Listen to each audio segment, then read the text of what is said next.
ایک دفعہ کا ذکر ہے کہ ایک درزی اپنی دکان میں بیٹھا کپڑے سی رہا تھا کہ اچانک سے وہاں ایک ہاتھی کا بچہ آ گیا اور اچانک اونچا اونچا بولنے لگا۔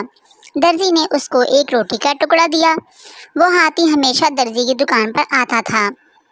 ایک دن ہاتھی آیا لیکن درزی نے اس کو روٹی کے بجائے سوئی چبا دی۔ ہاتھی بھاگ گیا۔ اگلے دن ہاتھی پھر آیا لیکن اس کی سونڈ کیچڑ سے بھری ہوئی تھی اور اس نے اپنی سونڈ سے کیچڑ درزی کے کپڑوں پر پھینک دیا۔ درزی کے سارے کپڑے خراب ہو گئے۔ درزی سر پکڑ کر رونے لگ گیا۔ پیارے بچوں، اس کہانی سے ہمیں یہ سبق ملتا ہے کہ جیسا کرو گے ویسا بھرو گے۔ اگر آپ میرے چینل پر نئے ہیں تو آج ہی ڈو کڈس کو سبسکرائب کریں اور بیل آئیکن کو دبانا مت بھولیے گا۔